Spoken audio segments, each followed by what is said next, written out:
Boa noite. Depois de um jogo do Brasil, né, que vencemos aí de 4-1. Iniciamos nosso último encontro do ano de 2022 do Recomove, né? O Valdo escreveu umas palavras aqui que eu vou repetir, né? Que o objetivo de hoje a gente é prosear, refletir, chorar, por que não? Comemorar, abraçar, para descansar e depois do desafiador 2022, um ano começar. Aberto a todos, todas e todes, e a convidados também, a quem tiver a fim de chegar, né? Então, nosso encontro de hoje, dia 5 de dezembro de 2022, celebremos a vida, celebremos juntos, e eu vou colocar uma música aqui para a gente começar. Só um minutinho, ver se eu não me embanano de novo. Ai, que eu tenho dificuldade com esse Zoom aqui, mas eu chego lá. Só um minuto.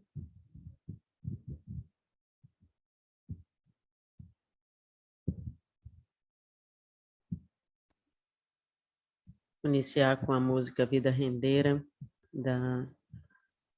quem compôs foi o Canto Cego, em parceria aí com a voz de Juliana Strassacapa.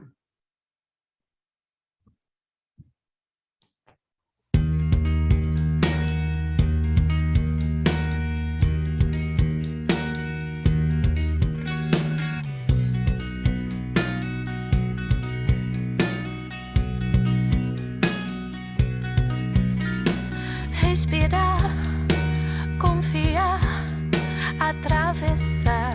O impossível pode nos guiar. Descobrir, permitir em cada sopro dessa história.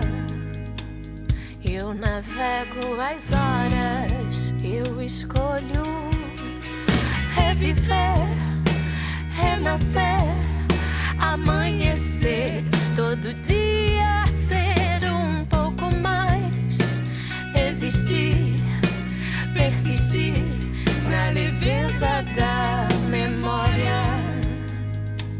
Reconstruo vitórias, reconheço meu lugar. Eu escolho meu lugar.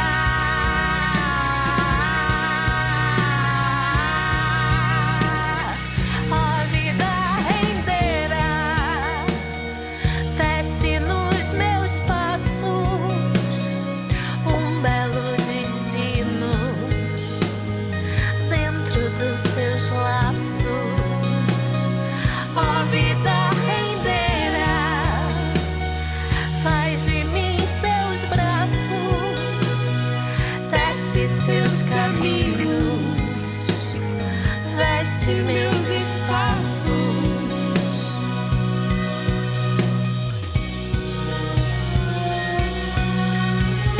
Mergulhar, desaguar, flutuar. O invisível pode nos tocar, pressentir, evoluir na janela que se abre. Se avistam paisagens que ensinam a acolher, pertencer, engrandecer. Do sonho se recriará, diluir, expandir. Giro e danço com os ventos. Eu aceito meu tempo, reinvento meu lugar.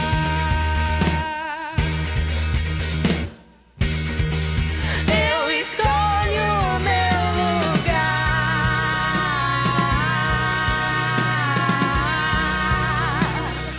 Ó vida rendeira, desce nos meus passos um belo destino dentro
destino.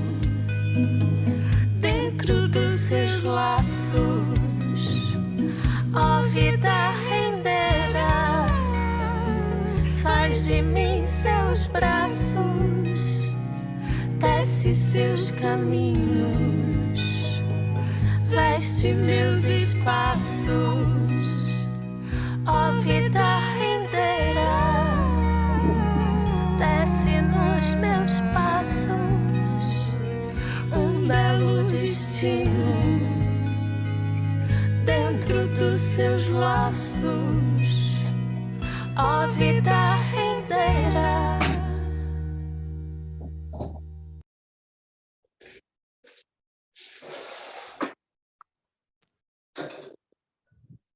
E assim iniciamos nosso encontro de hoje, com as nossas partilhas deste ano. E eu só gostaria de informar que o nosso próximo encontro, né, vai ser dia 6 de março de 2023. Iniciaremos nossas atividades aqui. E que para o dia 3 de abril, a gente vai ter a participação da Maria Graciada, né, partilhando as experiências dela com a sua história de vida e a ecoversidade intercultural dos povos. Então, Gardênia Mendes, seu microfone está aberto. E assim eu passo a palavra.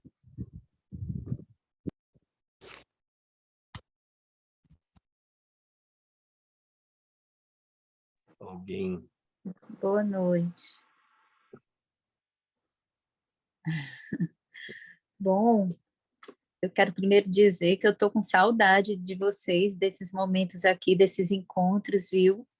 Aquela overdose de presença na Conani foi um negócio que entrou mesmo, né, na veia. A gente se conhecer, a gente poder estar ali trabalhando, discutindo e vendo toda aquela belezura foi muito bom. Queria dizer que esse tempo que eu andei um pouco distante, eu estava procurando cuidar um pouco da saúde física, saúde mental, estava um pouco mexida, mas parece que nós vamos sobreviver, viu? Estamos até agora resistindo.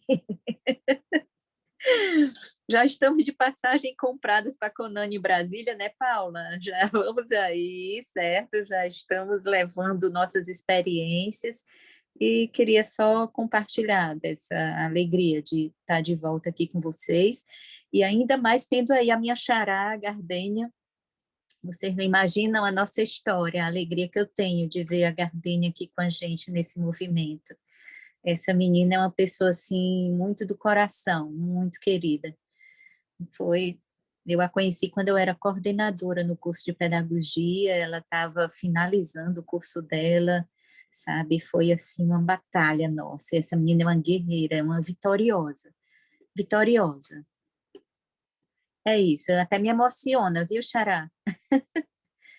Prazer, pessoal, revê-los e reencontrá-los.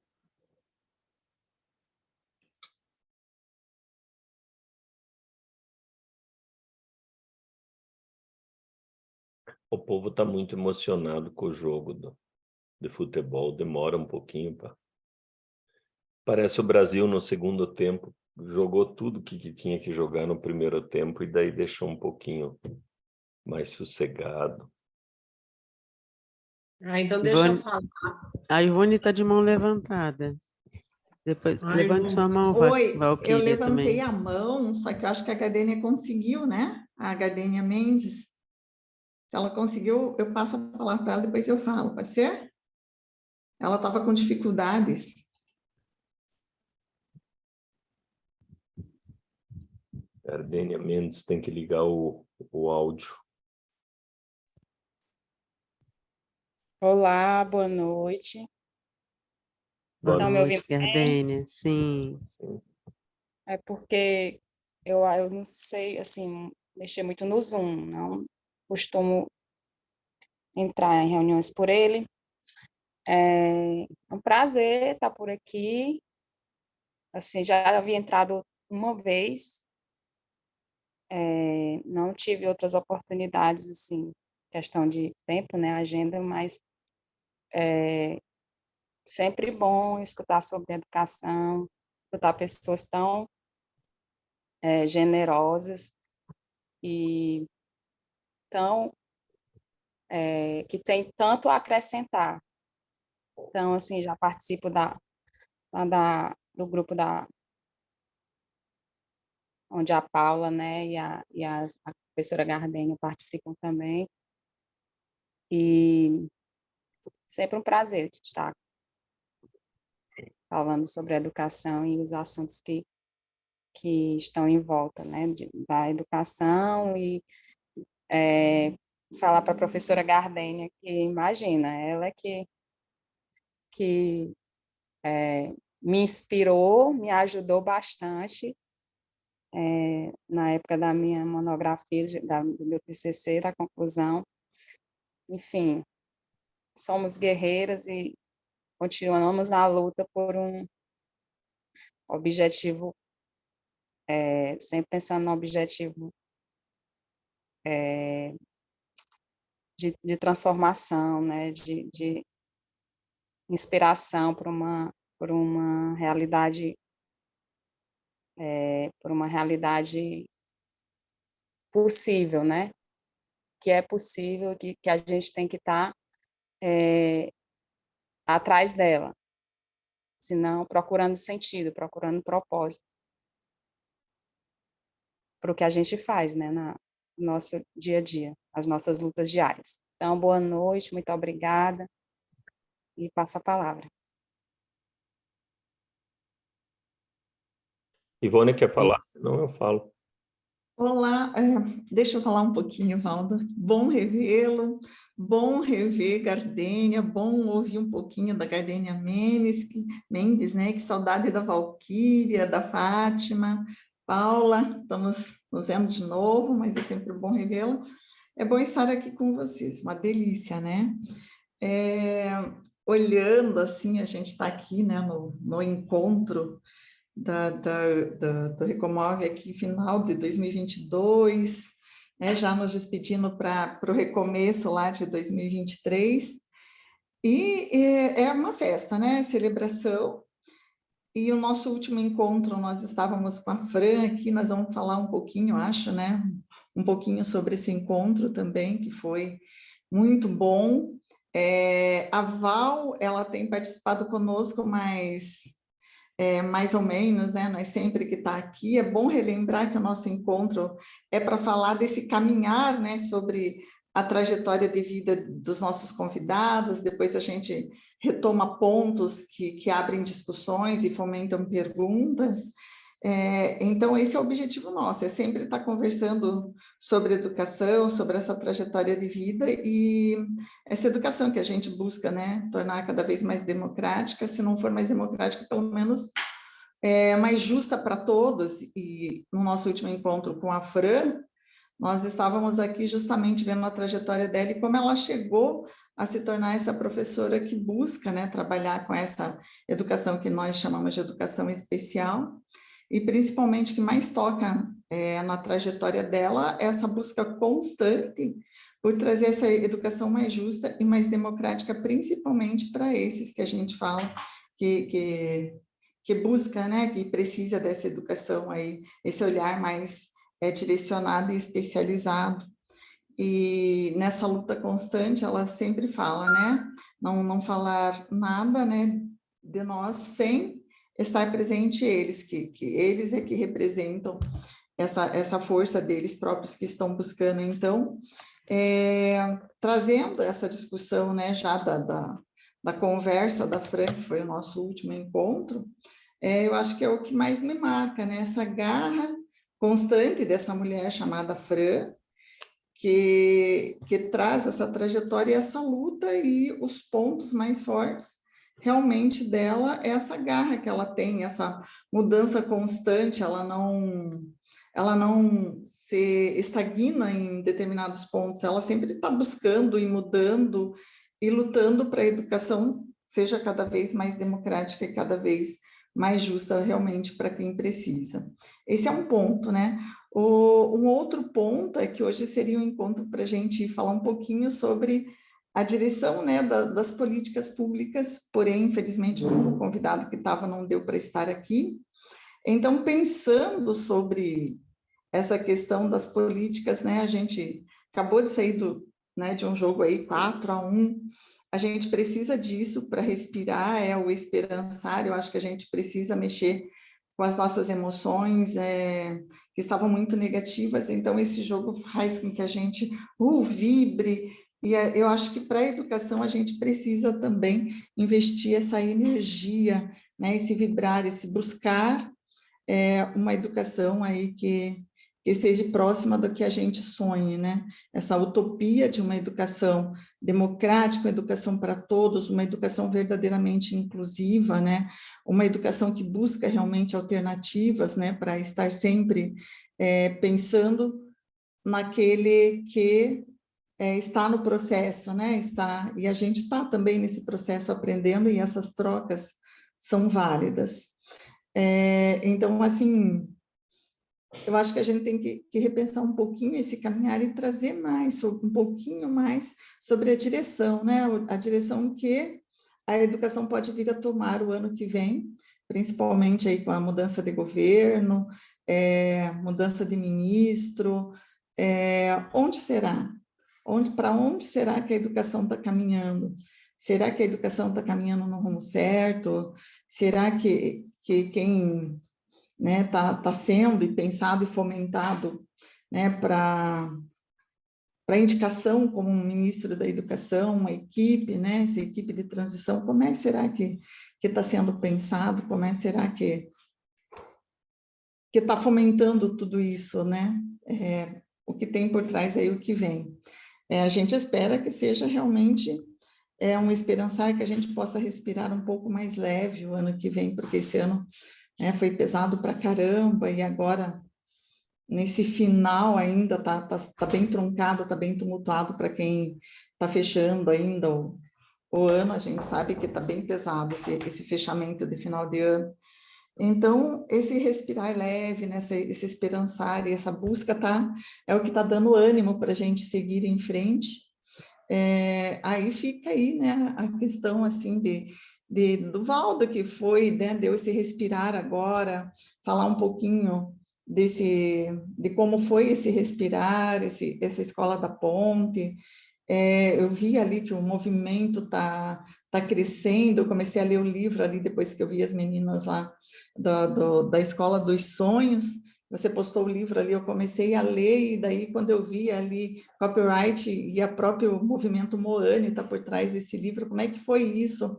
Eu não sabia que tinha um livro sendo publicado, e de repente eu vejo ali com um livro com o selo ali Moane. Como é que foi essa conquista? Não sei se o Valdo pode falar um pouquinho sobre isso, ou a gente abrir um grupo, Paula, só para trazer a Escola dos Sonhos, como foi essa preparação e como o movimento Moane ajudou isso esse por trás, que a gente às vezes perde os fios, ou é tantos fios e tantos teceres que a gente não consegue acompanhar, de repente trazer isso.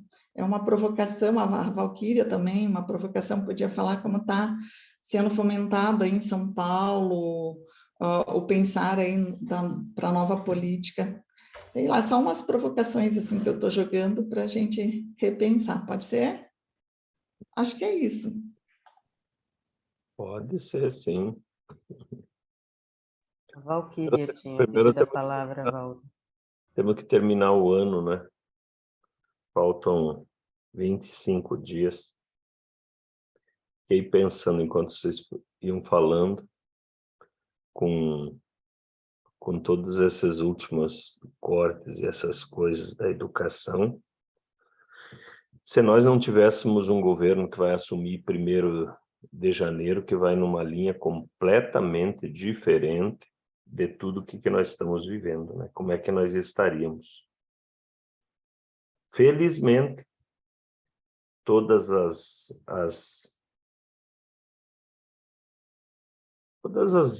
os impedimentos que tinham, até as inviabilizações, os boicotes, eles foram sendo esvaziados progressivamente a tal ponto de que o Facínora lá estava hoje chorando, né? Aí alguns comovidos, digo, imagine, 700 mil pessoas que morreram, os familiares chorando, se alguém vai se comover, alguém decente, com esse sujeito que está aí, que tem mais 25 dias de governo no máximo. Então, eu dei uma arranjada aqui um pouquinho no que eu queria contribuir hoje, né? Vocês rearranjaram o horário, e por causa do jogo, né? E nós não temos outra atividade. Então, o tempo aí, o tempo que a coordenação quiser hoje, sem problema nenhum, de minha parte, não sei os outros, mais ou menos da questão, né? Quando eu tomei a decisão de tirar umas férias, foi tudo organizado, nós fizemos assim de um jeito que você tem que marcar as férias antes, você tem que programar antes, né? Mas que eu ia votar no domingo de manhã, no dia 30, em Curitiba. 8h30 eu já estava na estrada e 1h da tarde eu já estava em São Paulo, fui de carro. E acompanhei o resultado da eleição, mas já dizendo assim, caso o desastre se avizinhe, eu tenho que tomar alguma decisão, né? E voltar, embora eu tinha dito, eu não sei se eu volto, mas não tinha como não voltar, né? Mais ou menos tomar alguma decisão de dentro da universidade. Eu tinha que tomar porque a universidade ela está num tempo extremamente difícil e não é só por causa do governo federal. E não é só por causa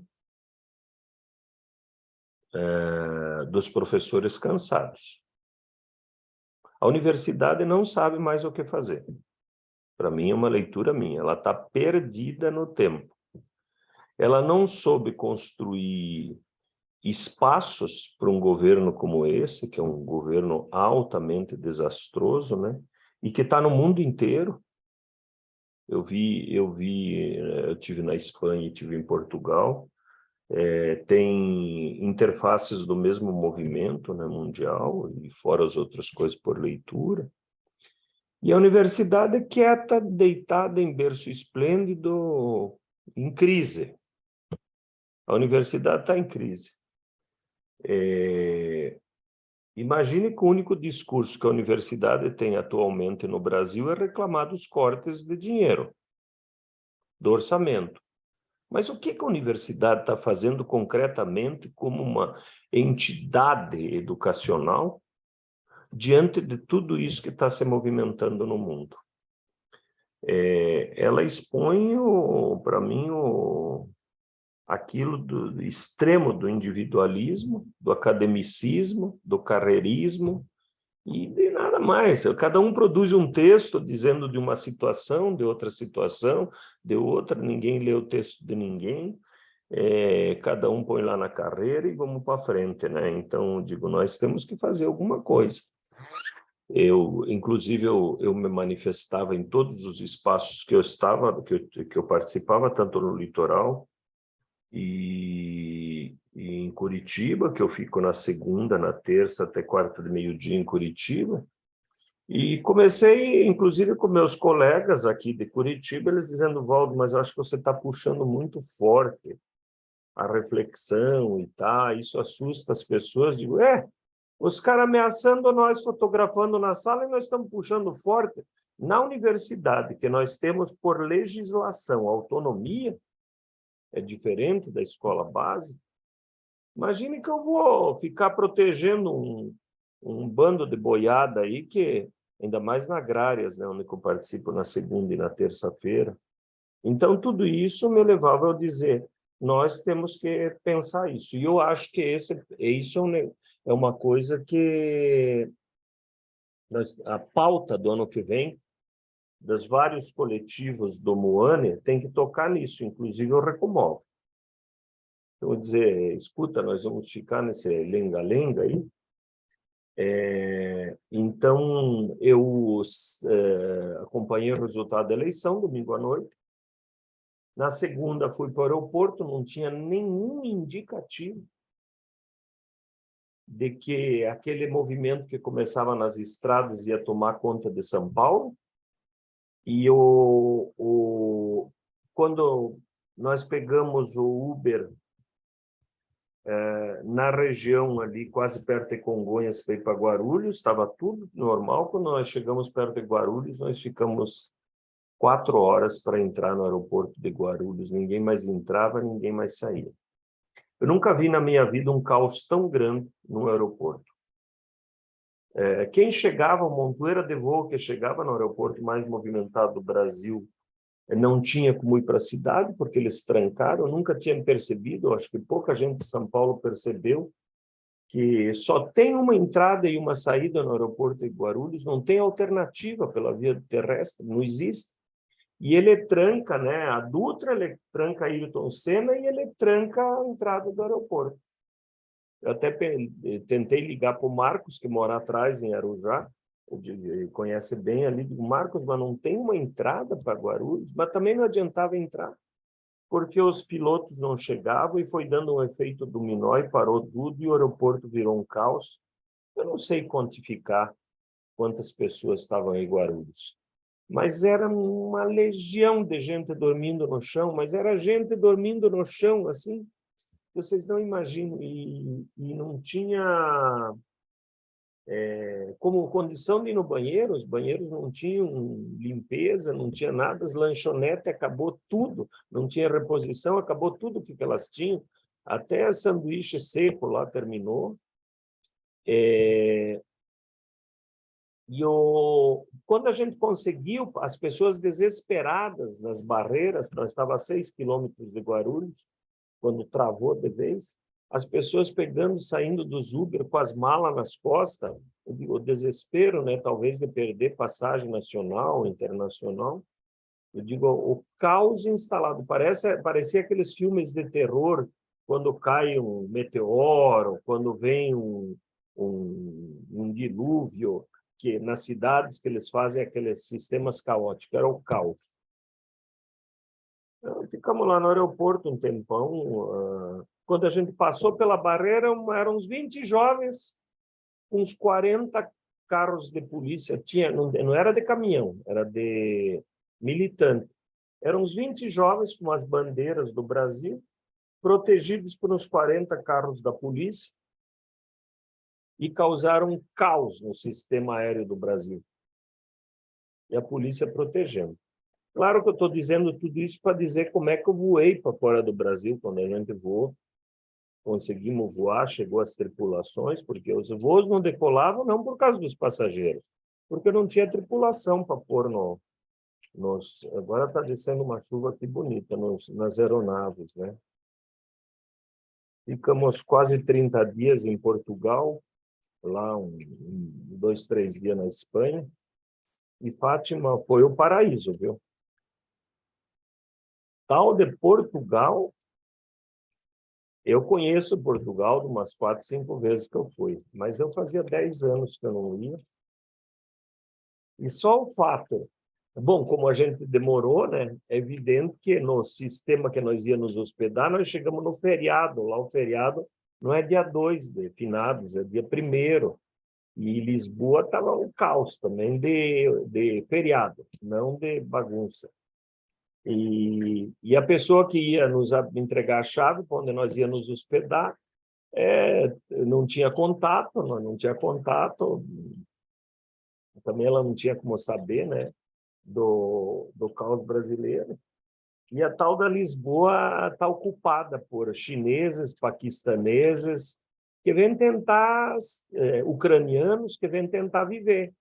E era uma chinesa que ia nos entregar a chave, que fala com um tradutor no celular. Abençoado do Almir, que resolveu furar todas as regras e foi nos buscar no aeroporto. Almir da Lenir, Almir aqui da Ana.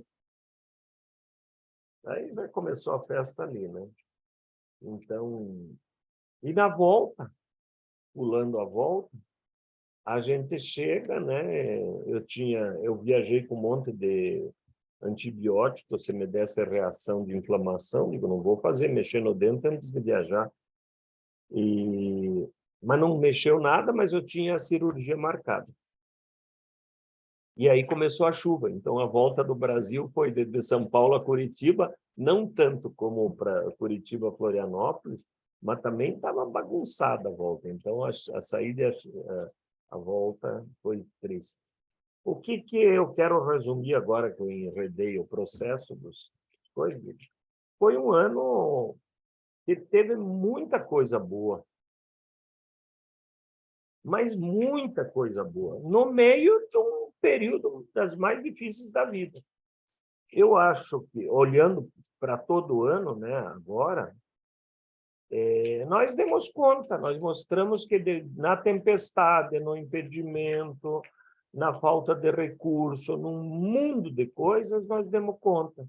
Nós realizamos o que estava programado, nós realizamos um evento que foi o melhor evento já realizado na nossa área, ao menos na UFPR Litoral, um evento que as pessoas, quem participou fala até hoje, puxa até hoje, né?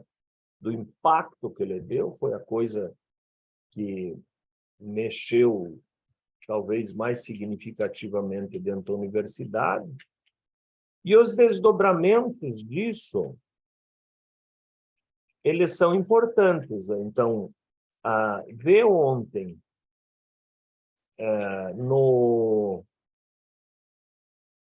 a reportagem do Globo Rural com a Escola da Paraíba, a Escola das Bananeiras, né?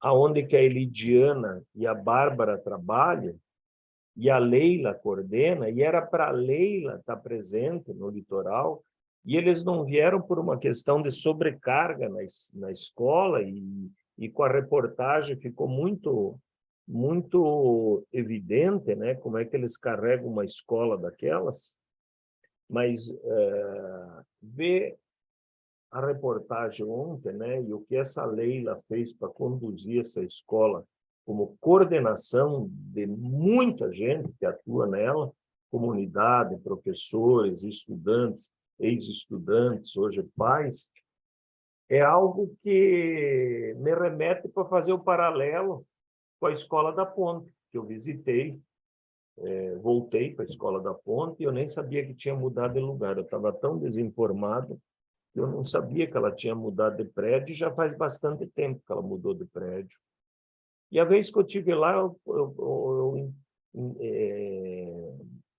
me aproximei muito pouco da Escola da Ponte, porque eu estava de carona e a pessoa estava com pressa e não sei o que e tal.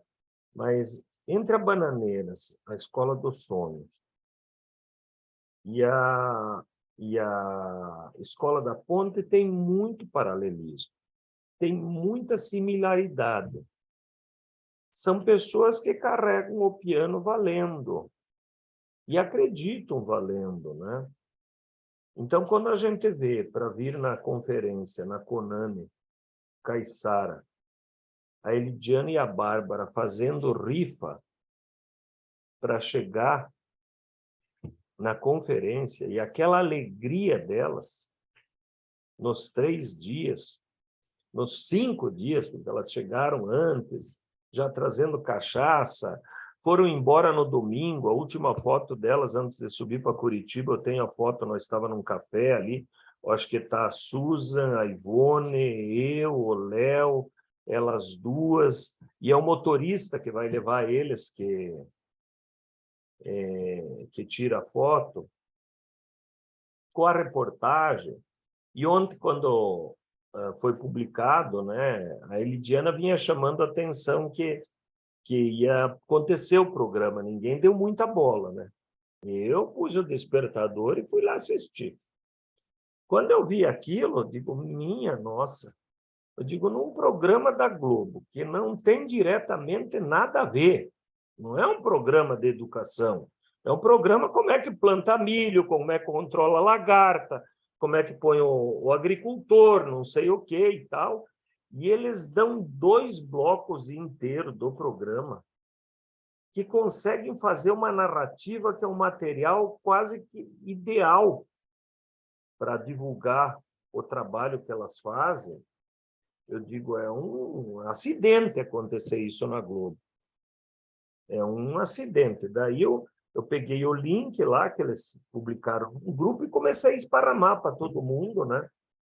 E daí começou a ter uma reação. Ah, mas não citaram isso, ah, mas não citaram aquilo, ah, mas não citaram aquele outro. Aí a Lenir, lá em Portugal, a Lenir, gente, das 6 da manhã às 6 da tarde, tudo que acontece no Brasil, ela sabe mais do que nós. A partir das 6 da tarde, lá já é 9, ela já vai dormir, ela desliga. Mas às 6 da manhã,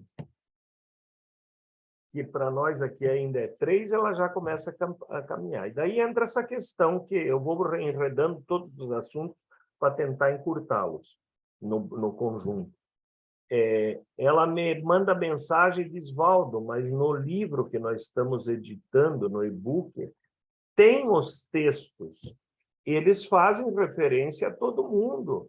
Eles não deixam ninguém de fora. E ela tinha me falado do texto que estava pronto, mas eu eu disse, eu vou desligar 30 dias, de 30 a 30 não quero saber o que acontece no mundo.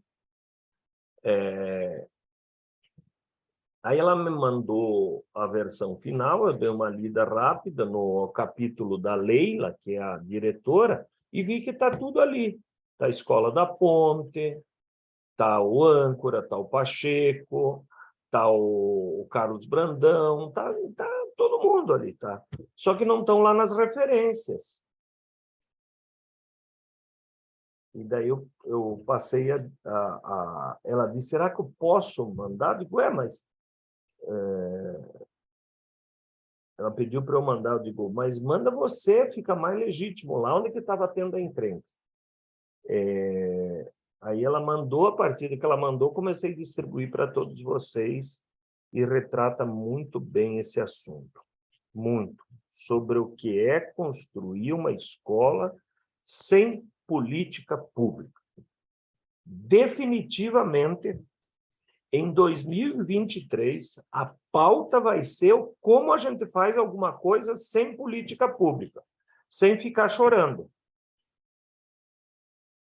Porque o que tem de paralelo na Ponte e na escola de Bananeiras é que eles vão contra o vento sem política pública e sem proteção durante um bom tempo. Não tem diretor protegendo eles. Não tem secretário da educação. Eles todos sujeitos à exoneração, à demissão, a não sei o quê, que é um ato que ninguém de nós precisa se submeter, mas é um ato de ruptura deles muito grande. Nós estamos preparando um texto, né, que a Fátima, a turma, a Ariana, a turma nos cobrou, mas devido à dinâmica da Sônia, que a Sônia continua 10 mil por hora, nós fomos em 5, eu, a Sônia, o Almir, a Lenir e a Susan, nós já trocamos uma série de pontos que nós estamos analisando sobre a Escola da Ponte.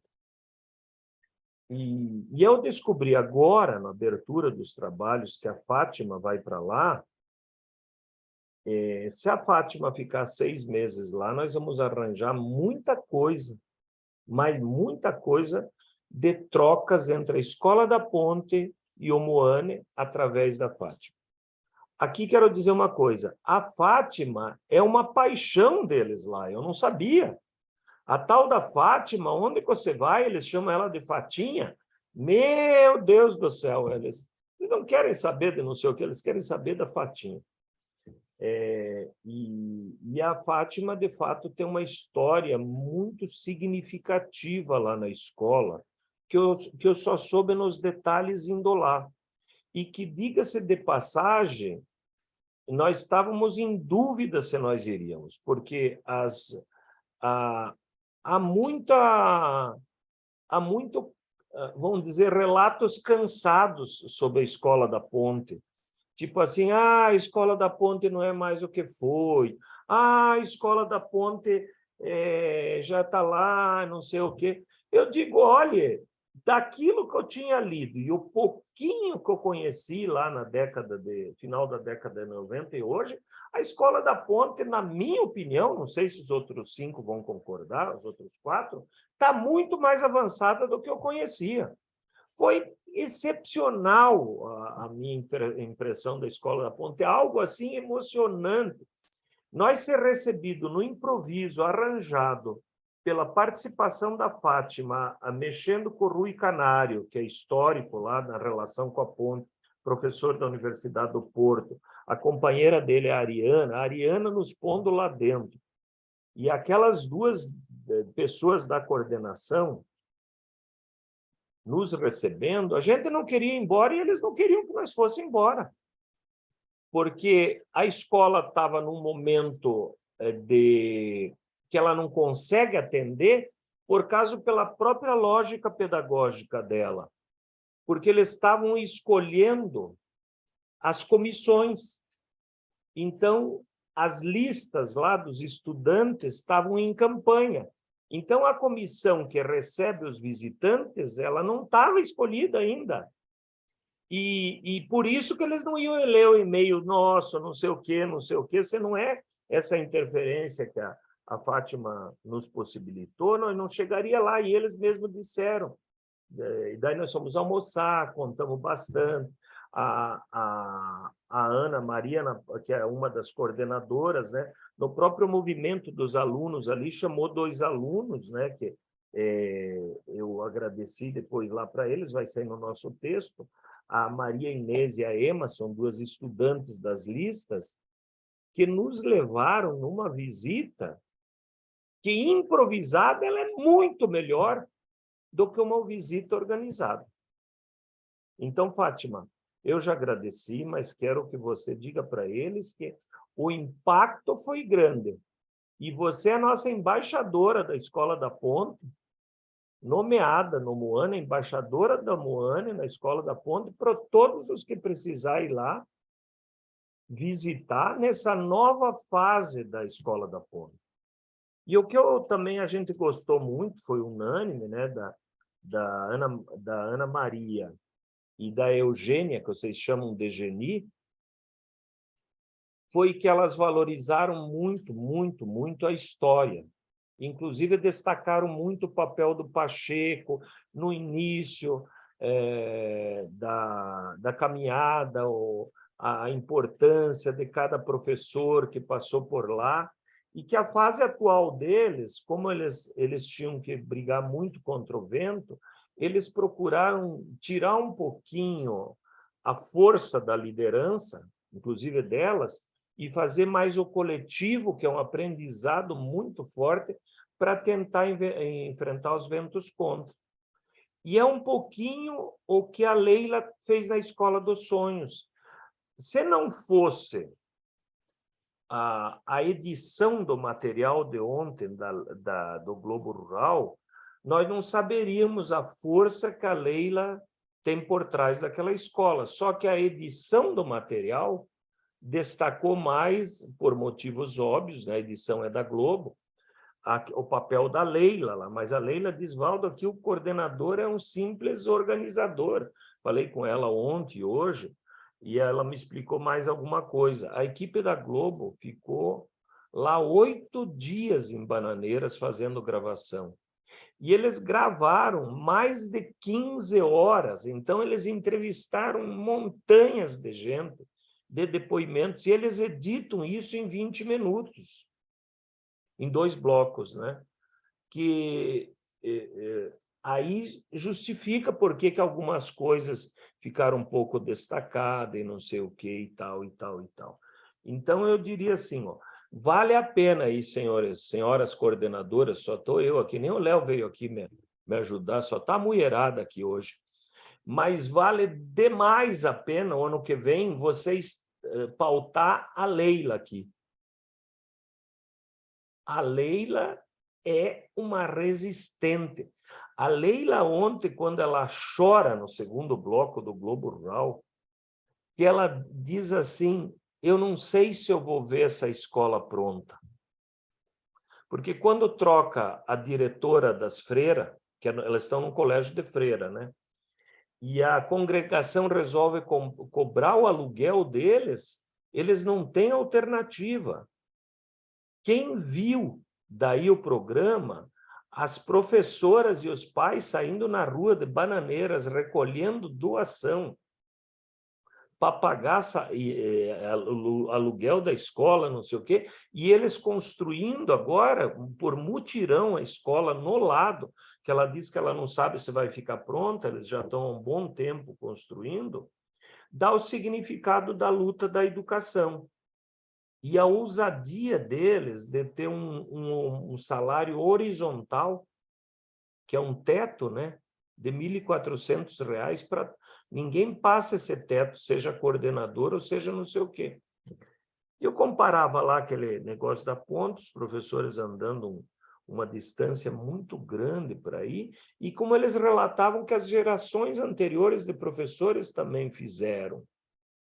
Então, há um processo coletivo por trás disso, que, por mais que seja obrigação do poder público, da política pública, ali tem a comunidade carregando, que é a mesma coisa. Eu não sei se a Valquíria saiu, a Valquíria não está ali, que é a mesma coisa que a Ivone também provocou na Valquíria, que está em Heliópolis. Heliópolis é a força da comunidade. E agora, com o boicote do poder público municipal, eles mantêm lá. Quando eles aninham nós ali em agosto, né, setembro desse ano, que nós fomos para lá, agosto, dentro de uma creche, hospedaram todos nós, abrigaram todos nós, abrigar em hospedagem solidária. Você vê Paraíba, Escola da Ponte, Heliópolis, Ibiúna. E os que não deram conta de continuar, têm alguns elementos em comum. E, inclusive, eu poderia pôr até as dificuldades, né, do próprio litoral, aonde que o individualismo, o narcisismo, o egocentrismo é o pior inimigo, é pior que o Bolsonaro, esse inferno. É pior que o Bolsonaro, esse troço. Aonde que a gente não consegue fazer a unidade dos educadores e um aceitar a diferença do outro, ir juntando e saber que ninguém tem a fórmula mágica quando você já tem um processo instalado, o pior inimigo é esse. A guerra entre os professores, o narcisismo e tal. Então, para concluir, nós vamos fazer um esforço bem grande agora. Eu descansei bastante, 30 dias, eu não parava de pé mais, né? Eu não conseguia nem respirar, eu nunca me senti desse jeito, até os dentes estavam caindo, né? Imagina o resto, até os dentes estavam caindo. Eu descansei bastante, tomei muito vinho, ri bastante, andei com aquela Lenire, com aquele Almir em Lisboa, fomos para 11, mudamos 11 vezes de residência, em Portugal e na França, fui para o norte, descemos para o sul, atravessamos para o meio, voltamos para lá. Me assustei tremendamente que a questão das universidades em Portugal estão igual ao Brasil, pioradas. Eu fiquei um dia inteiro, 2 dias, mas fiquei um dia inteiro dentro da Universidade de Coimbra e a Suzy até começou a dar risada, porque eu via aluno, eu achava um jeito de engatar neles e saía conversando com eles, né? E entramos até numa sala de aula lá e tal, eu pus o material aí para vocês, onde que eu consegui entrar, em Évora, mas nenhum, acho que foram 12 ou 13 estudantes de direito, de educação, de não sei o quê, naquele pátio ali, de quem conhece menos a Universidade de Coimbra, acho que a Fátima conhece, ou por imagens. Ninguém nunca viu falar no Boaventura de Souza Santos dentro de Coimbra. E eu me lembro da última vez que eu fui em Coimbra, Eu fui lá para visitar a sala do Boaventura de Souza Santos e tem uma foto, não existia selfie quando eu fui outra vez, o cara tirando eu na sala do Boaventura, que ele estava nos Estados Unidos, não consegui falar com ele, eu tinha só conhecido ele em Porto Alegre. Eu digo, meu Deus do céu, nós reclamamos que os caras não conhecem o Paulo Freire aqui no Brasil, mas dentro da Universidade de Coimbra, eles não sabem quem é o Boaventura de Souza Santos. Em Sociologia do Direito, nas áreas que o Boaventura escreve texto até hoje. Eu digo, as universidades, não tem... Universidade, se nós não fizer rápido uma curva, não sei o que fazer. Então, nós vamos tentar fazer o fecho, agora que eu respirei um pouquinho, já me rearticulei com o pró-reitor aqui, com a Fran lá embaixo, tem um monte de gente esperando o certificado, a universidade não consegue mandar um papel para frente, estamos sem secretária nas 2 especializações, desde agosto. A Tânia, quando ela pode, ela encaminha algum papel, mas ela não está mais no litoral, nós não temos mais secretária. Na outra, lá na questão social, está a mesma coisa. Então, agora eu falei com o pró-reitor que eu vou instalar uma mesa lá na pró-reitoria, ali em Curitiba, na reitoria, e ele já disponibilizou uma funcionária para nos orientar lá, mas não é para fazer ela trabalhar para nós, mas para ela nos orientar. Nós vamos concluir a ano 3, e daí vamos tentar puxar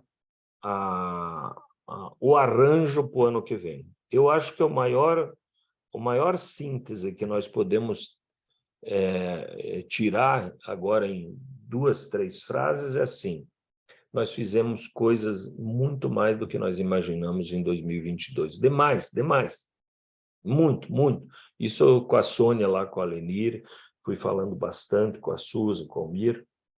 A gente não dimensiona. Se vocês olhar o que nós fizemos, é demais. Nós avançamos muito, muito contra o vento, contra todos, no movimento. Ivone, se você pegar os coletivos lá do começo, eles estão gravados, há um coletivo de edição, que é a Lenir que responde por ele. Um dos 15 coletivos é o de material. E a Lenir, que diz que não nos ia ajudar em outras coisas, mas essa coisa ela está cuidando bastante, ela está fazendo bastante coisa com os materiais. Então, nem eu sei muitas coisas do que ela está fazendo. Sei agora porque nas rodadas de vinho lá, cada noite nós tomávamos no mínimo um garrafão de vinho, 1 litro de vinho. Nunca vi. É mais barato o vinho bom em Portugal do que um sanduíche. É mais barato 1 litro de vinho bom do que 1 litro de Coca-Cola em Portugal, e é vinho bom. Aí os caras dizem, por que não traz vinho? Porque, digo, é mais caro eu pagar o transporte do vinho para cá do que eu pagar 10 vezes o valor de Portugal aqui no Brasil, né? Então, não tinha como trazer, mas quem quiser tomar vinho bom, vá para lá.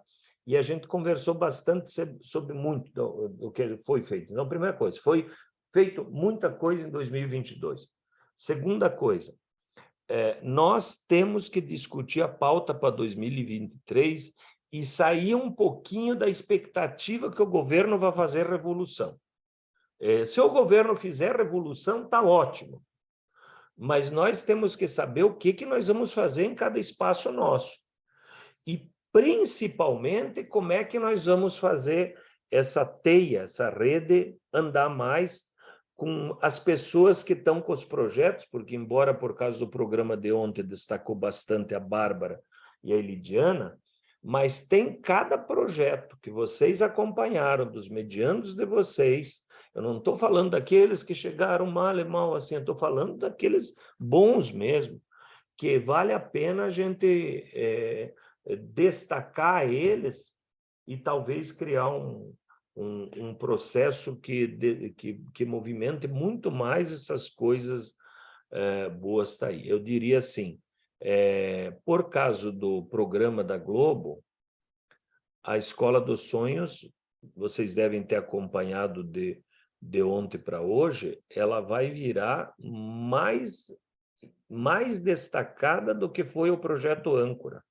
Não tenham dúvida disso. lá nos grupos que eu circulo e que olharam o material, todo mundo está querendo ir para lá, ver como é que é, está virando uma meca aquilo. Mas nós temos um monte de escolas por aí que nós podemos destacar também, né?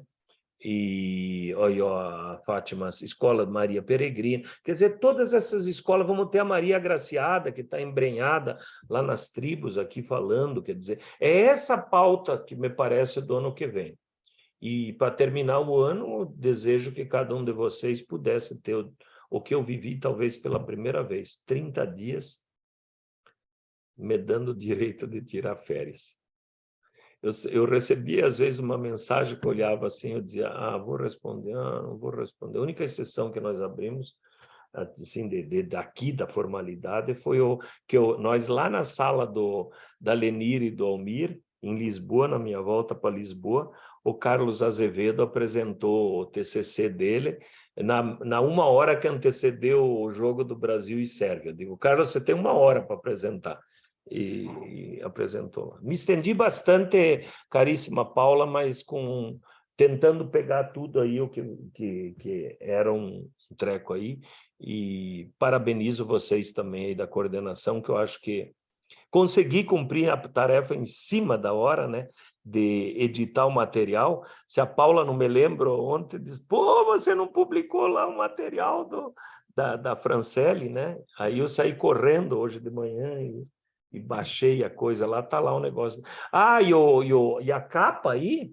Alguém quer falar da capa do convite de hoje? A capa do convite de hoje é uma página de um livro, Valdo? Não sei.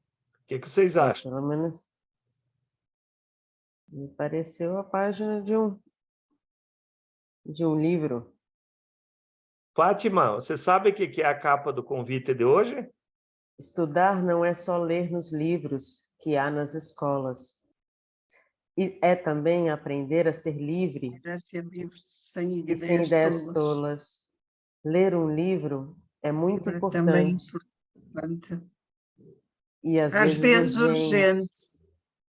Mas os livros não são bastante para a gente ser gente. É preciso aprender a escrever, mas também a crescer, mas também a sonhar. É preciso aprender a viver. E aprender a estudar.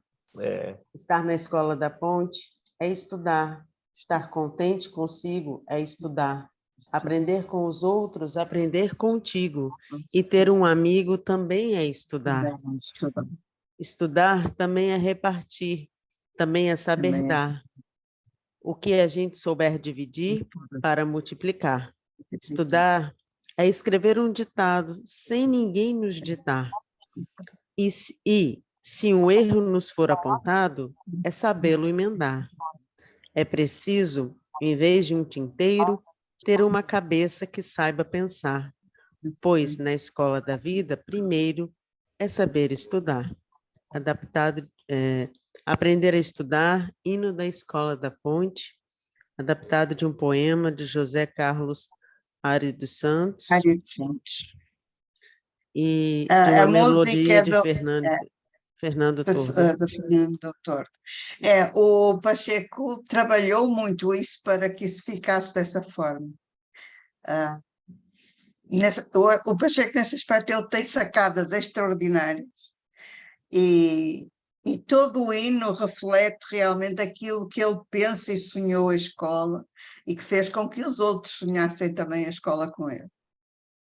E viu que a foto tem uns grampinhos no lado? Então, essa foto eu tirei dentro da Escola da Ponte, numa parede. E os desenhos foram feitos por uma antiga aluna da Escola da Ponte. Também. É muito bonito. É muito bonito. Fátima, nossa embaixadora do Moane, na Escola da Ponte, vai ser.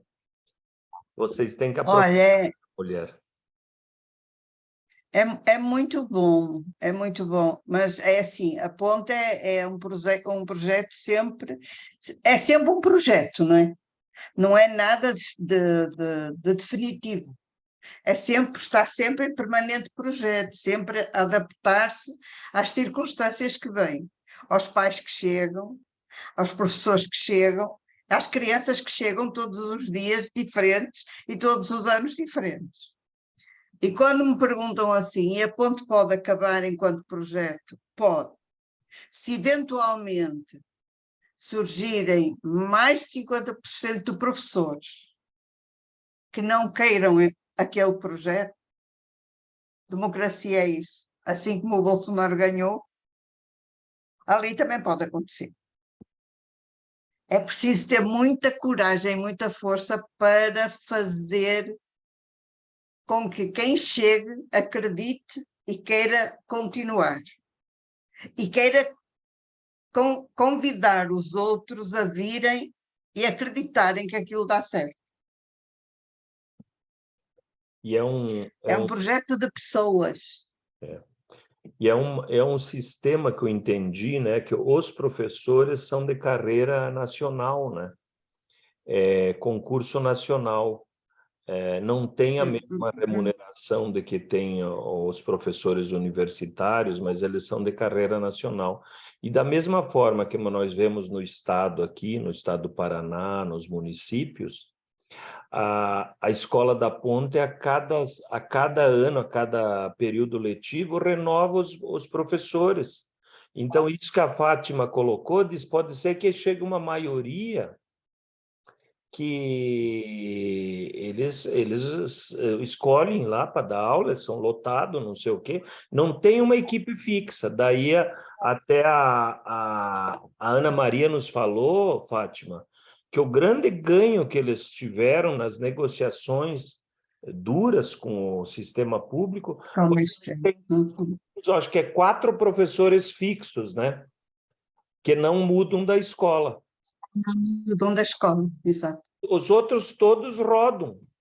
Então, quando a gente rodando as equipes aí... Mas, felizmente, tem surgido sempre gente que vai acreditando e vai fazendo coisas diferentes. E quem não quer, no fim do ano, ou sai, ou então fica, às vezes, a infernizar a vida de quem quer, mas isso...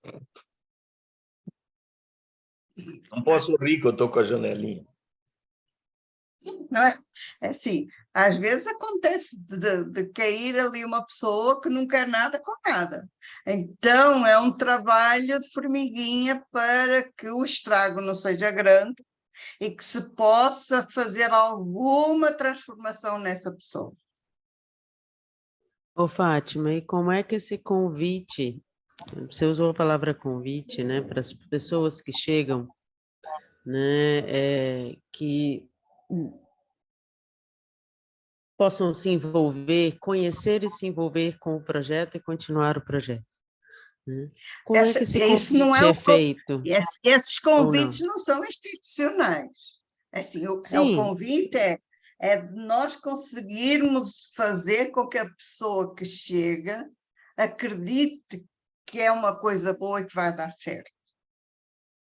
Porque muitas vezes as pessoas chegam e dizem, não, eu estou habituada a dar a minha aula, eu não sei trabalhar assim.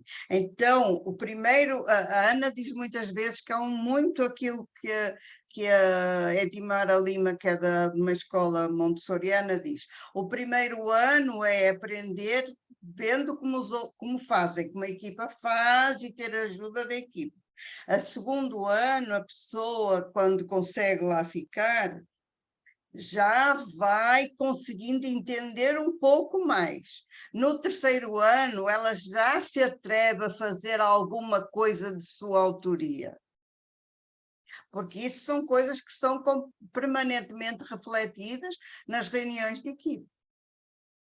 E quando eles fazem as reuniões de equipe, eles conhecem os alunos todos pelo nome e sabem todos falar de cada um deles e entender porque é que aquela criança é desta ou daquela forma, e todos eles refletem quais são as estratégias que, enquanto equipe, têm que trabalhar com aquela criança.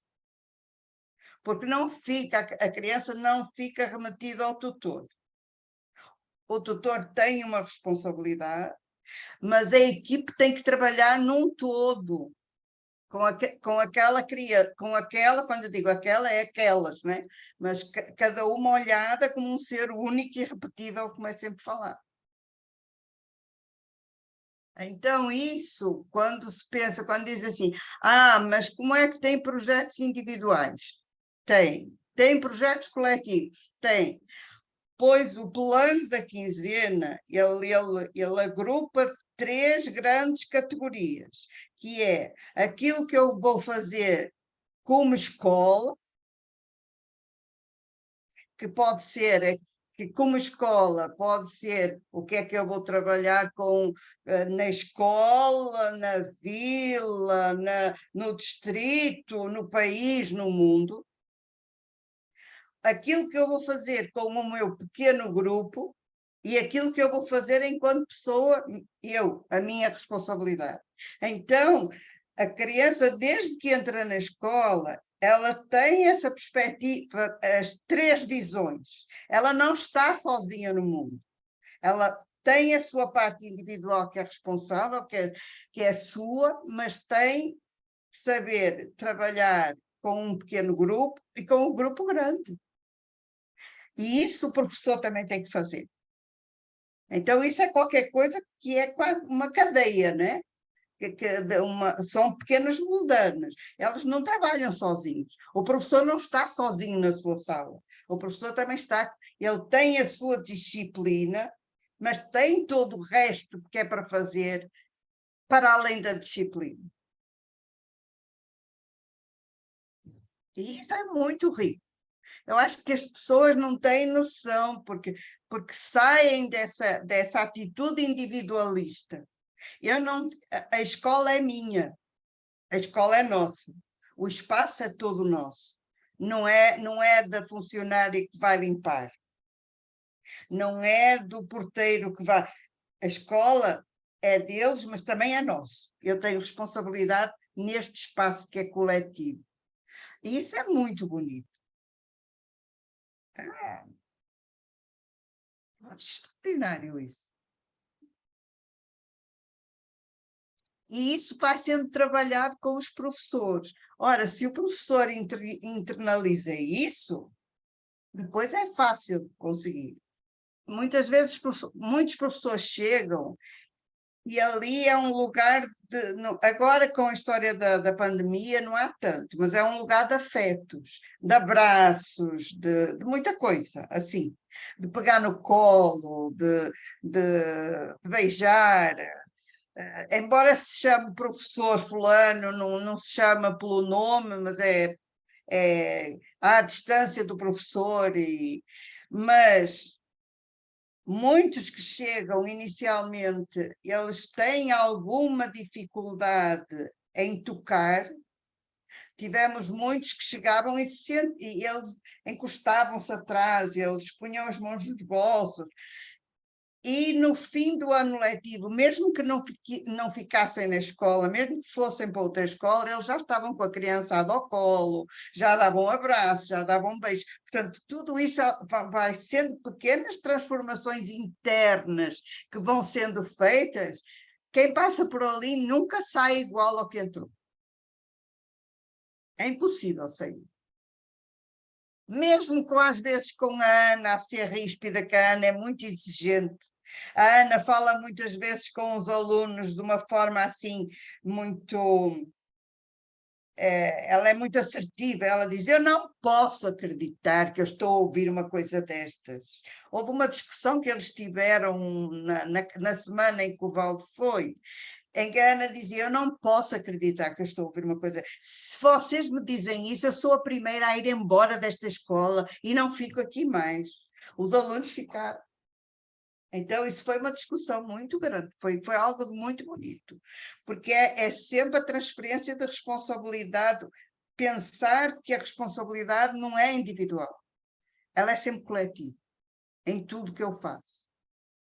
Eu tenho a minha parte individual, mas quando eu faço qualquer coisa, eu tenho que pensar no eu dentro de um grupo pequeno, dentro de um grupo grande, dentro do mundo.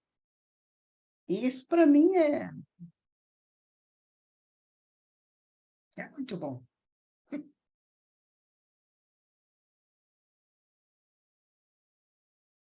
A pergunta só aqui que entra no contexto. Quanto tempo você ficou na ponte, Fátima? Todo o meu trabalho na ponte era de retaguarda, porque eu nunca fui funcionária da ponte, nem nunca fui funcionária da escola. Tudo que eu fazia era tudo trabalho voluntário. Olha. Tudo aquilo que às vezes o Pacheco não conseguia fazer em termos de papelada, enquanto não havia ninguém que fizesse porque não havia secretaria, eu fazia porque eu manejava as coisas. Era preciso ler legislação, eu lia a legislação, eu fazia o trabalho de retaguarda. Depois trabalhei muito com as crianças, mas fora do tempo letivo também. Um período que tive com elas. Mas eu estava lá sempre que podia estava, porque eu conhecia os pais, eu conhecia as famílias, eu conhecia as crianças, portanto, eu agora quando chego lá sinto-me muito longe de tudo, porque a criançada já não é mesmo. Então, eu já os vejo todos adultos. E às vezes eu passo e penso assim, fulano, bem parecia, tá, pronto. Não sei o que é. Mas o pessoal... Não era o trabalho de estar ali na escola, era mais retaguarda. Mas o pessoal te conhece muito lá, todo mundo te conhece, os adultos, né? As crianças, evidente que é... As crianças. As crianças agora, eles rodam, não é? Eles não ficam lá, não são pequeninos eternamente, né? Muitos já fizeram faculdade, já saíram, já andaram.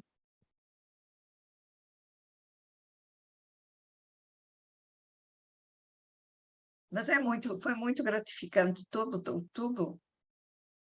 Bem, nós desde o início, nós morávamos lá perto da escola e tínhamos havia, quando a escola era velha, um prédio velho, todo a desfazer-se, e os gatos nasciam lá debaixo no forro da escola, nós ao fim de semana tínhamos que dar de comer aos gatos. Então, nós tínhamos...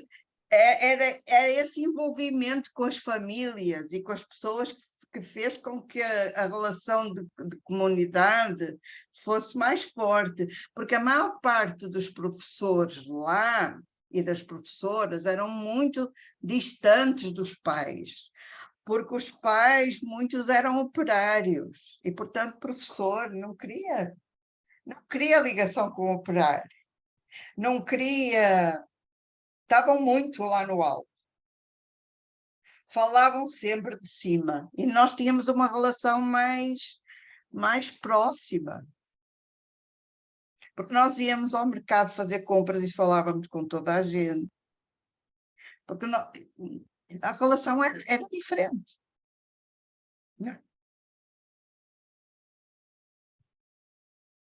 Também vínhamos de famílias humildes, não é? Isso também conta muito.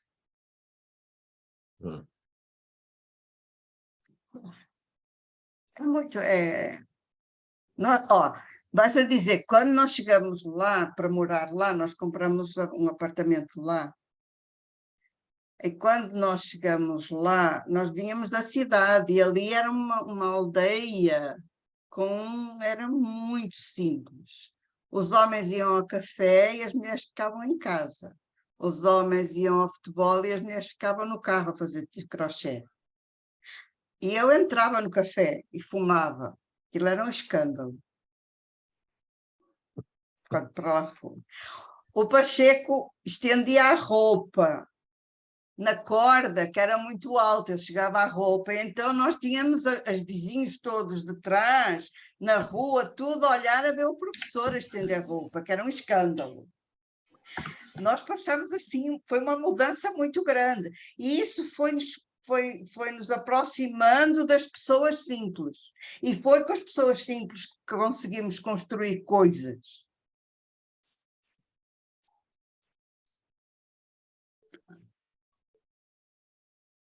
Ivone, está de mão levantada.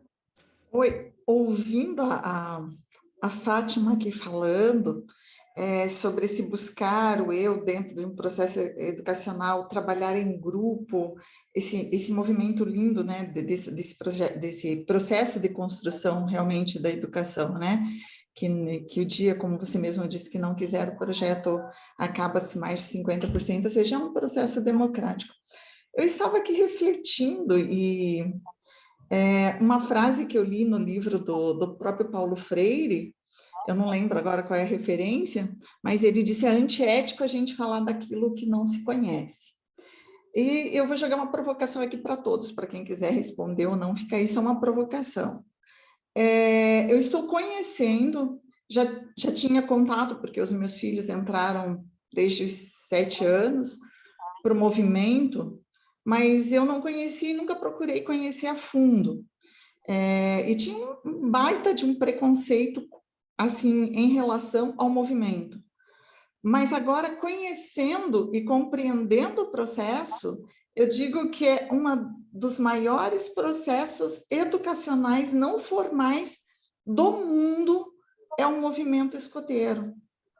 E ele é tão completo, e com tantas literaturas, e eu estou lendo e buscando agora, eu falo assim, cada vez que eu leio, eu me apaixono mais. E você falando, eu falei, mas isso está dentro do movimento escoteiro. Ah, mas isso está dentro do movimento escoteiro.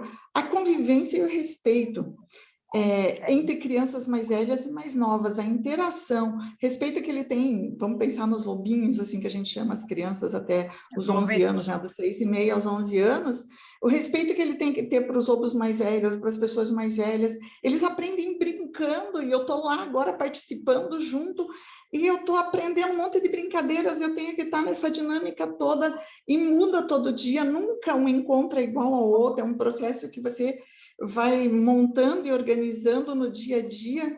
Eu falo, caraca, esse trabalho é espiritualidade, então é um trabalho mais completo ainda do que muitos outros movimentos. Transforma, a gente entrega um jovem para a sociedade com 23 anos de idade, realmente transformado, ou seja, vai se modificando, e assim os testemunhos que os pais dão. E vou permitir aqui um exemplo de uma criança que chegou agora com TOD, 5 anos. Eu terminei pedagogia e saí traumatizada de um estágio que eu fiz, porque uma criança com TOD conseguia destruir uma escola inteira. E a gente recebeu um movimento. E a mãe, assim, no segundo ou terceiro dia, já agradecendo, porque ela viu a transformação do filho no mesmo grau de TOD que essa criança. Falei, caracas, né? Eu até fiquei emocionada, saí chorando no fundo, assim.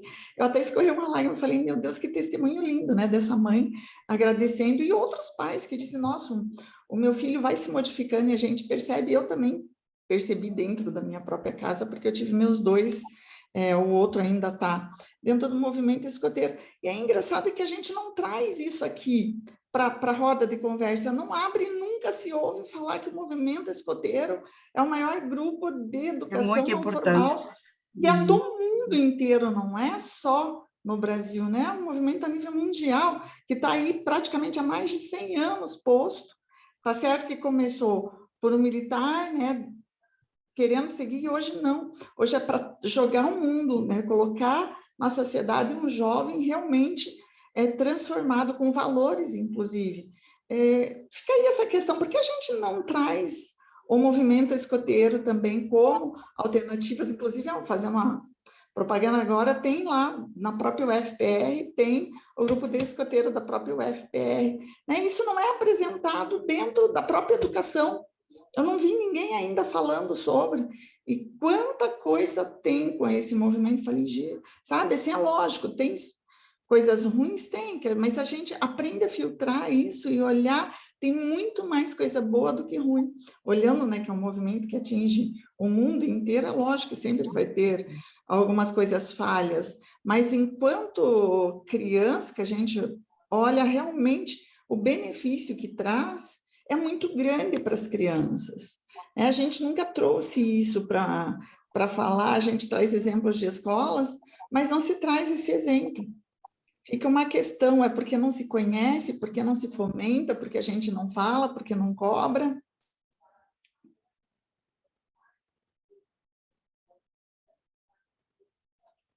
O movimento escutista em Portugal é ótimo também. Há muitas crianças da Ponte que pertencem ao movimento escutista. É muito bom.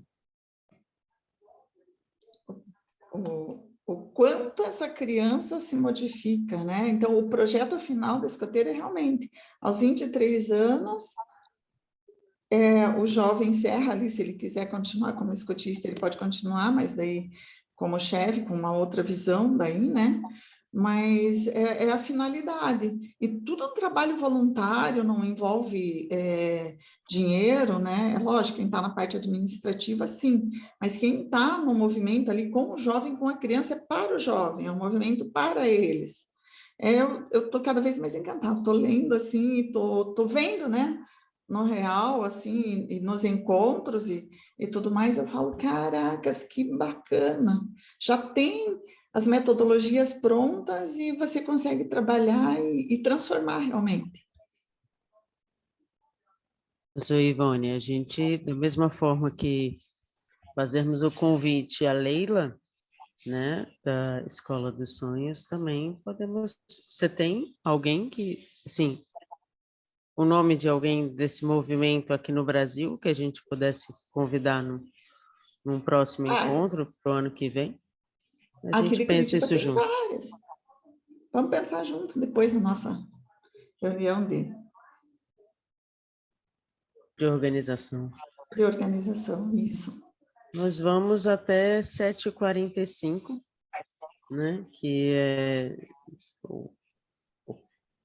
a duração que normalmente a gente tem do nosso encontro, de 1h45, já são 7h40.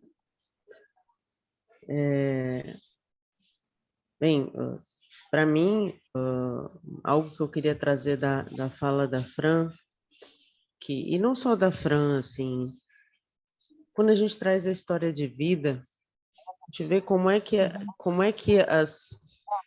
né, as buscas, as temáticas, a área de atuação profissional, enfim, se entrelaçam intimamente com todas as nossas escolhas, assim.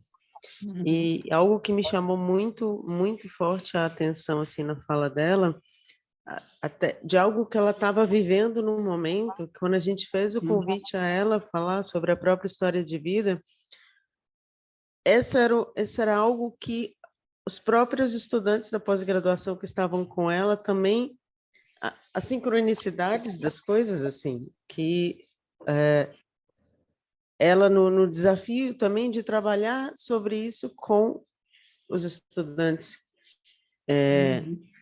que têm transtornos ou deficiências, com quem ela está lá na pós-graduação, e quanto isso mexe, envolve e nos mostra os nossos movimentos de ruptura, de transformações, de escolhas, né? E de construção desse tecido que é o nosso caminhar pela vida, né?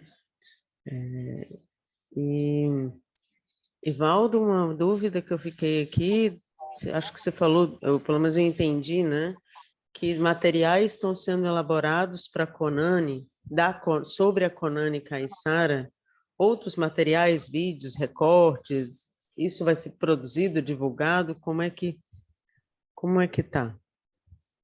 O principal deles é o vídeo maior, que já está na fase de revisão, que pega o evento como um todo, né? Mas a Lenir vinha juntando coisas de quem tinha uma contribuição para dar, e ela vem discutindo que outras questões vai arranjar como publicação. As principais delas são projetos dos alunos, né? Tem vários projetos dos alunos que já foram entregues, alguns que chamam bastante atenção, que vão estar nas publicações aí também. E ela está numa fase assim bem tranquila, não está acelerando nada. Não... Ela diz, não, isso aí tem tempo, não tem problema nenhum, porque vai ficando ali, vai ficando lá e tal. Mas eu não... Agora, se eu fosse listar, eu deixaria fora, alguns de fora, e é muito mais a interação, né? O trabalho da Sandra, de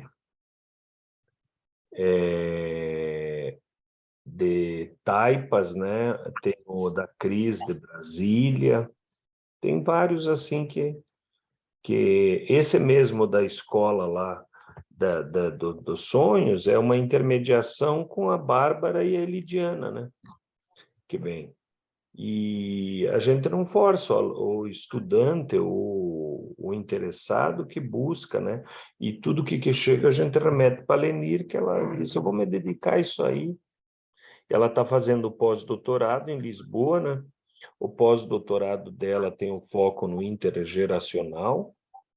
O relato dela, que ela vai fazer o dia que ela voltar, né? Tudo é do tradicionalismo muito grande da universidade, igual a todas as outras. E o intergeracional deles, eles discutem muito em texto, né? A discussão em texto, e ela faz um pouquinho na prática isso. Ela está contaminando um pouquinho ao redor dela, que nem ela fazia quando ela atuava no litoral, principalmente com a Associação de Moradores da Vila Nova. Então vai ter muita coisa aí. Vamos ver o que é. Talvez alguns ainda saiam esse ano, mas eu não saberia te dizer. Eu não saberia te dizer. Eu só sei que ela volta. A Lenir volta em fevereiro. Ela e o Almir no final de fevereiro. E a Sônia volta em setembro. Vai estar até setembro lá no Porto, que é bem pertinho daí. Pertinho. É bem pertinho em termos, né, da Escola da Ponte.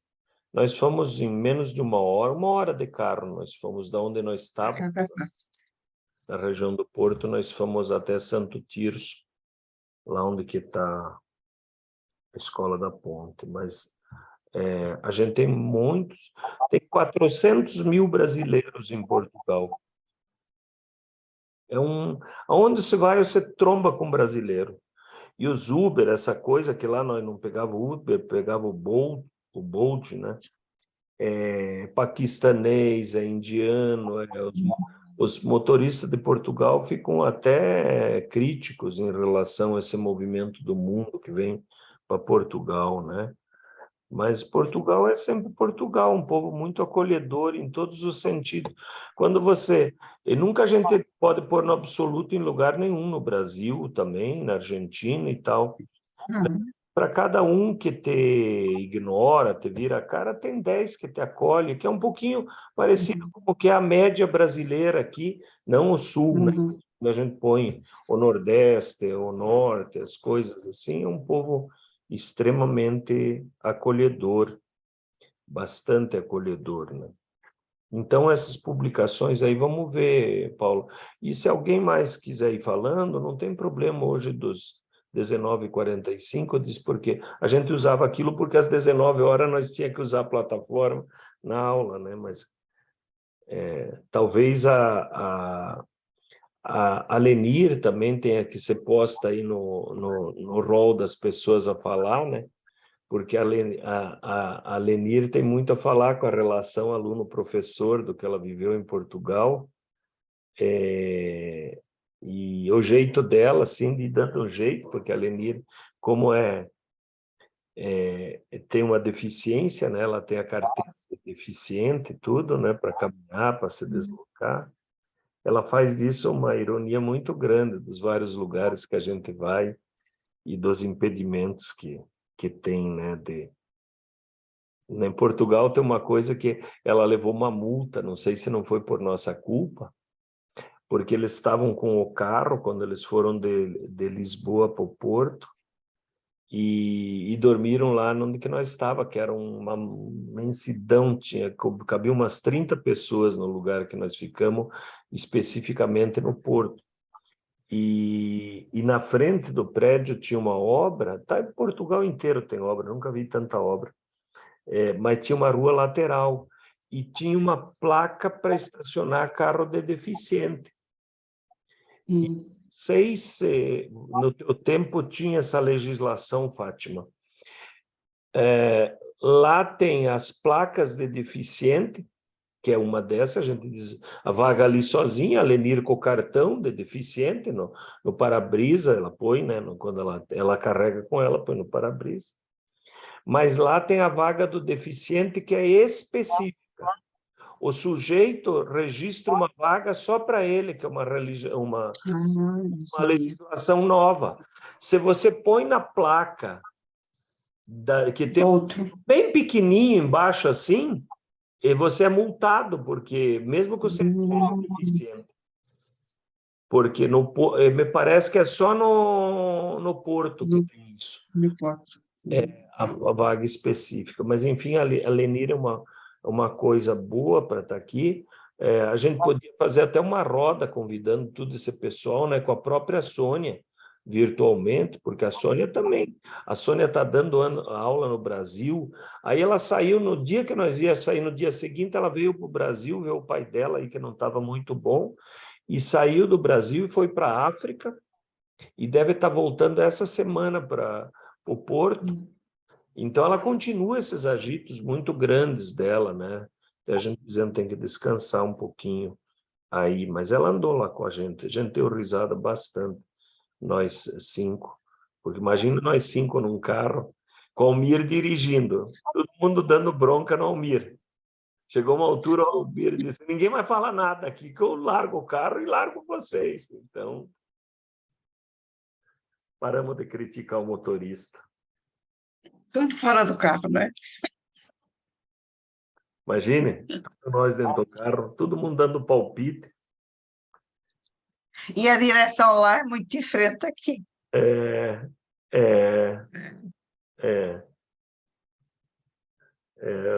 E a gente aqui a maioria já está acostumado com carro automático, né? E lá não tem carro automático, Fátima. Quase ninguém tem. É muito caro. Não, é muito caro. E depois para vender é difícil. Quem tem carro automático depois é difícil para trocar. Bem, eu não posso falar porque o meu carro tem 30 anos. E ainda está lá a funcionar. Aí o Almir tinha que se concentrar em passar as marchas, porque eles têm no Brasil carro automático, né? Mas nós ria, ele se atrapalhava tudo, ele ficava brabo. E nós, indo naquela turma de arruaceiro para dentro da escola da Ponte, lá foi de dar risada bastante. Muito demais. Eu também não sei dirigir automático, eu só sei dirigir o carro manual. Sábado, viu, mas aí é mais para Ivone e para Samira, aproveitando aqui, eu vou publicar amanhã. Sábado nós vamos para a festa do assentamento MST em Antonina. Eles agora passaram de acampamento para assentamento.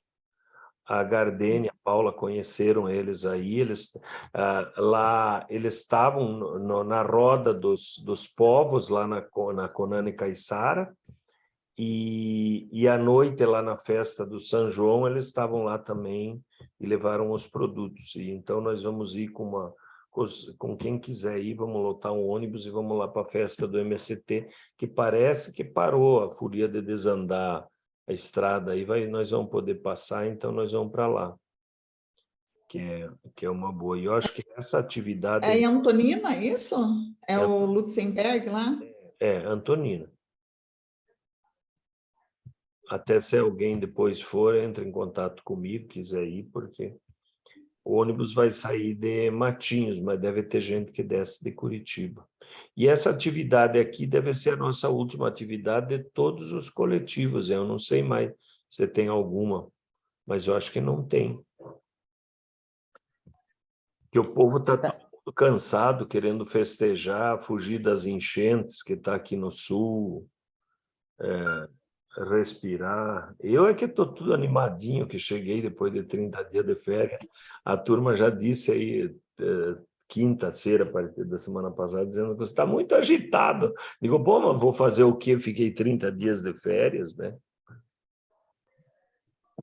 E aí a turma... Esperando a Gardênia aqui para ver se sai esse pós-doutorado em algum lugar do mundo ou não. Vai lá para Portugal, em Lisboa, com a Lenir, Gardênia.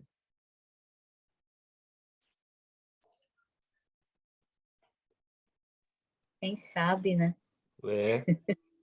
Quem sabe voltam as bolsas mais fácil aí no Brasil, na possibilidade, né? Tomara. Valda, deixa eu te fazer uma pergunta. Você sabe quem toca o ixe do fandango ali no litoral? Não sei, não sei. A gente tem bastante atividade de fandango no Bagriche, né? Tanto é que agora, semana passada, eles foram lá no Valadares, lá no Aurélio, né? A gente vai ao menos 1 ou 2 vezes por semestre lá. Mas não é um ixe de fandango, é um ixe de Paranaguá, né? Mas mas eu tenho uma relação boa lá com o Aurélio, com a turma lá deles. Mas eu ouvi dizer o Aurélio estava indignado ontem, antes de ontem, eu acho, ele estava numa live ao vivo, numa festa ali no litoral de São Paulo, fizeram uma carta de repúdio à organização lá da festa do fandango, justamente porque tem alguns grupos aqui de Curitiba que não conhecem a realidade do litoral e a realidade própria do fandango, uma carta de repúdio em relação a eles, que não, acho que não convidaram qualquer outra coisa, mas ele estava indignado com esses grupos que não conhecem a realidade. Esse aí do capítulo dos egos, né? Do individualismo, está lá há 50 anos carregando o piano e está em todo lugar. Exatamente. Mas eu vou o famoso conhecer e compreender, né? Eu vou tentar descobrir quem está nesse ixe, eu não sei. Eu soube esses dias que tinha, parece que um ixe. Agora você é a segunda pessoa que está me falando de fandango, mas como começou o semestre recentemente e eu não estava, eu reassumi. Eu ia reassumir hoje, mas era as aulas, mas era o vestibular. Então, a federal estava trancada, né? Falar em vestibular, olha só, uma fala sua, né, dizendo que a universidade ela está alheia, né? Parece que coloca-se no pedestal e não parece que não há conexão com a realidade. Eu estava pensando, eu levei hoje meu filho para fazer a prova ali específica do curso de vestibular em plena segunda-feira, tendo a aula, aquela mistura, daí o trânsito se torna um caos ali na entrada ali do Centro Politécnico, e eu pensando, nossa, eles não se preocuparam em nenhum momento com o jovem que trabalha, com o jovem que nesse caso precisaria ser dispensado.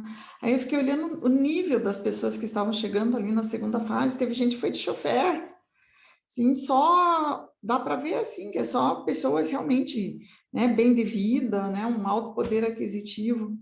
Eu fiquei assim, olhando, assim, eu fiquei pensando, em nenhum momento deu oportunidade, até o dia, na segunda-feira, ninguém pensou, poxa, por que não pegou sábado e domingo? Né? Não pegou domingo e segunda-feira, que é um dia que é difícil, né? Para quem trabalha, ali já torna um empecilho bem grande.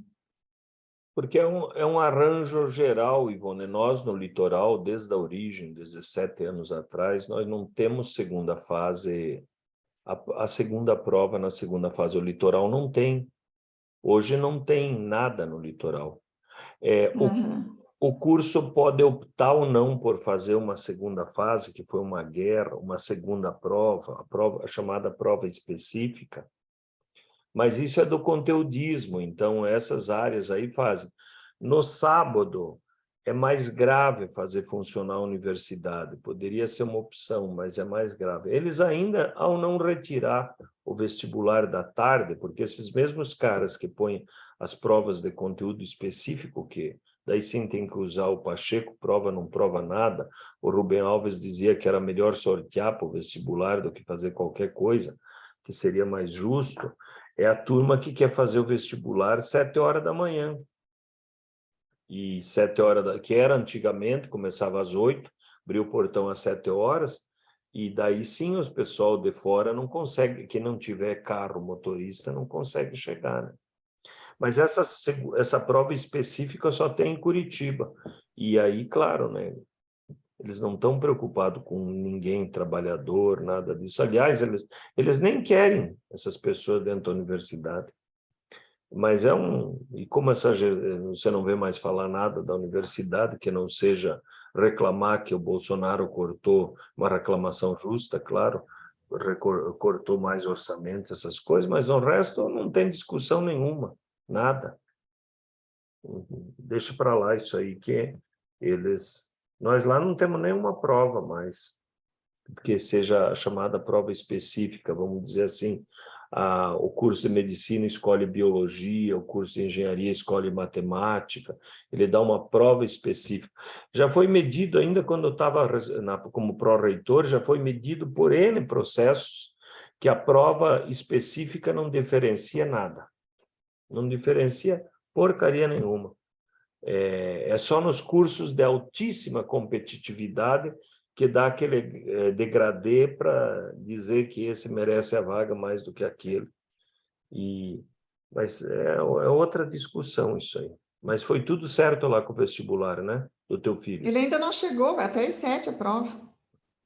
Nem viu o jogo, né? Não, nem vi o jogo. Deve ter Mas foi bem... O bom não do teu filho, não é o caso, mas desses filhos aí de elite que fazem na Federal é que eles não assistiram ao jogo. Isso eu achei uma coincidência boa. Vá fazer Ai, que maldade! Dormir, o cara vai lá. Não tem como, né, prever também se o Brasil ia jogar no domingo, na segunda, na terça, por causa do reemparelhamento. E as datas são muito poucas, né? Eu dei aula mesmo sábado, voltei da aula na especialização na questão social, era o dia do meu módulo, aí a Gisele, que é a coordenadora da pós-graduação, ela pediu se eu podia dar aula online, por causa que a universidade ia fechar do vestibular, né? Porque eles têm que arrumar as cadeiras, tudo, mas muito mais por causa do impedimento das estradas. Nós fizemos a aula online. Paula, você não mete direção aí de fechamento, nós vamos falando que nós vamos longe, hein? Daqui a pouco nós puxamos uma prosa aí sobre o próximo jogo do Brasil, você vai ver. Pois é, já são 8 horas. Eu ia falar que eu preciso ir. Mas se a prosa quiser continuar, vocês ficam à vontade, mas eu preciso ir agora, né? Aí a gente encerra agora? Tá bom, então. E para Gardênia Mendes aí nem sempre é assim, né? Viu? Hoje está uma festa aqui, porque é final de ano e o Brasil ganhou, né? Então, um abraço.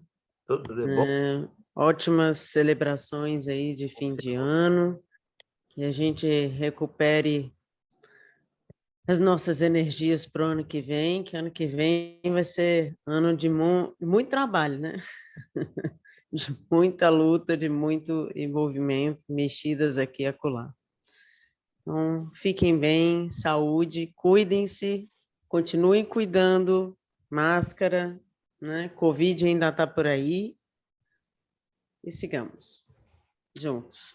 Até dia 6 de março. Um abraço. Tchau, tchau.